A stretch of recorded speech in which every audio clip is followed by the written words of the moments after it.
Hello everyone, this is End Time Counterpoint. My name is Dan. Thanks for tuning in today. I mentioned in a previous video that I was going to talk about the rapture at some point, so I will do so beginning with this video, and I will make a part 2 to follow up later on. Now, this has been going on for a long time now, and like I've said before, I've been reading the Bible for over 50 years, and I can remember at least 40 or 45 years in which I have heard about the rapture. And I've heard countless sermons about the rapture, by the way, myself with my own ears. And then I've also read books by the prophecy experts and listened to some of their sermons and teachings, and the longer that time goes, the less I believe in the rapture. In fact, I don't believe in the rapture. Let me just say it that way. But I understand that a lot of Christians want to believe in the rapture, and I think I've come up with 3 reasons as to why Christians need to believe in the rapture. And let me just start with reason number 1. First of all, the rapture gives a false sense of destiny and purpose.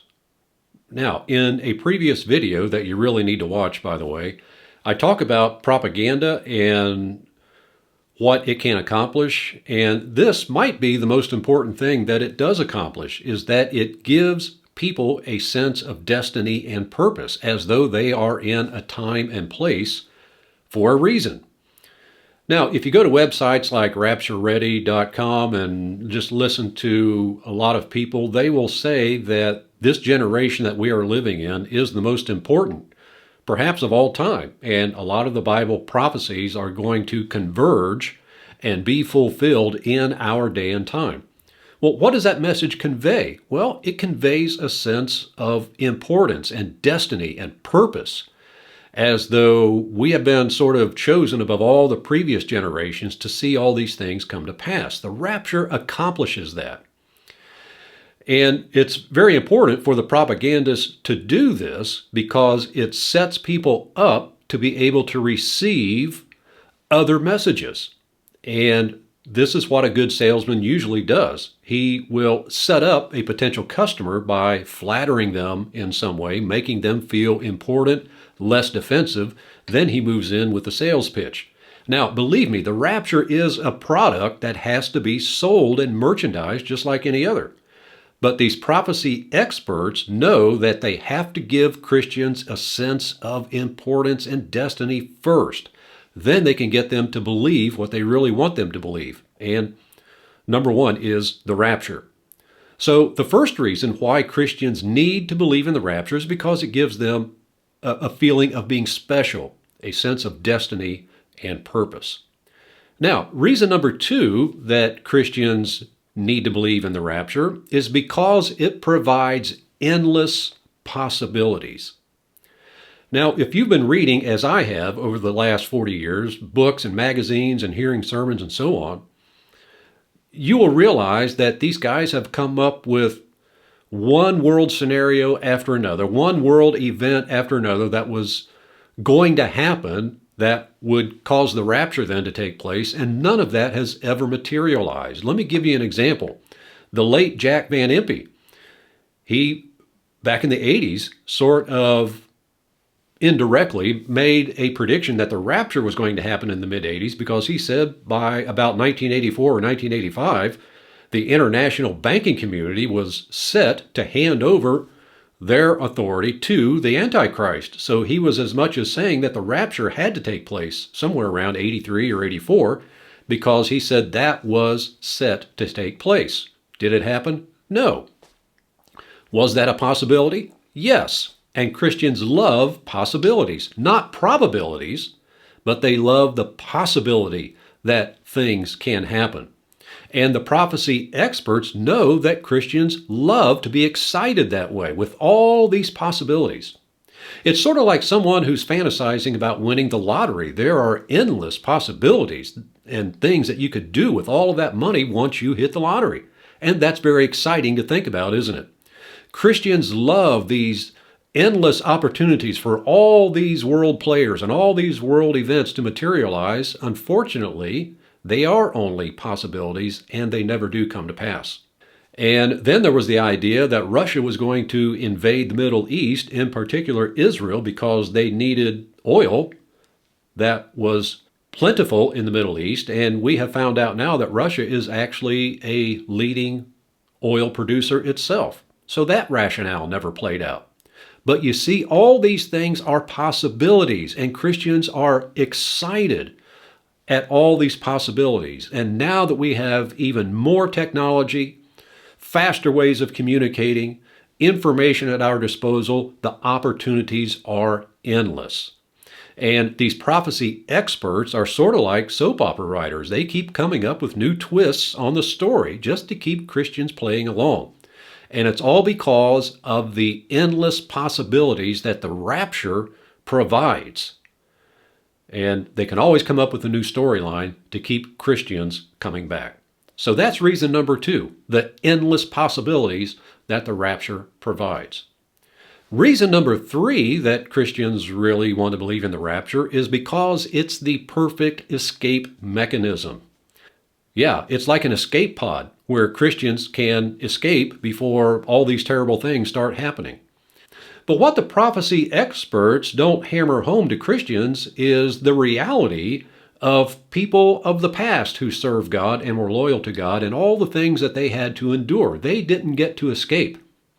You know, Daniel didn't get to escape being thrown in the lion's den. Shadrach, Meshach, and Abednego didn't get to escape being thrown in the fiery furnace. Then when you go to the New Testament, Paul didn't get to escape from being stoned and left for dead, shipwrecked, humiliated by the Jews with their form of lashing several times. He was often cold, hungry, naked, forsaken.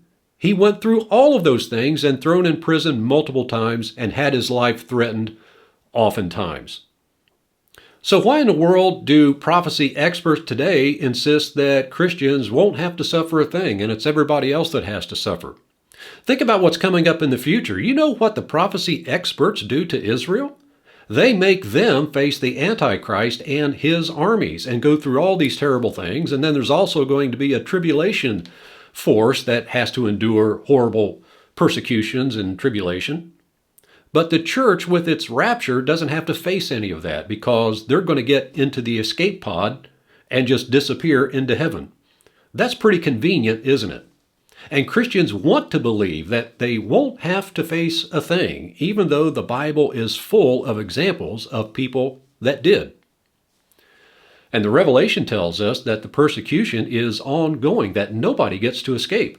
In fact, Paul said, all who live godly in Christ Jesus shall suffer persecution. But the rapture says, no, we don't. We get to escape before times get tough. And here's something to consider.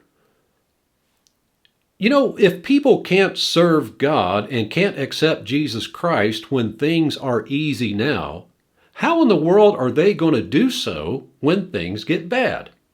Think about that. Jesus said when he was on his way to his crucifixion, he said, if people do these things in a green tree, what will they do in the dry? And that's a very important question to consider regarding the rapture. If people can't follow Christ now, how in the world are they going to do it after the rapture when things really get bad and all hell breaks loose? That's not going to happen. But you see, it's a possibility. It's one of those things that Christians like to believe. That it's always somebody else who's going to suffer. They get to go off in the rapture and just let everybody else deal with the evil in the earth. In conclusion, I just want everybody to think on these things because this is very important to consider. And that there's a very, very powerful emotional attachment to the rapture and the end time scenario that these prophecy experts have come up with.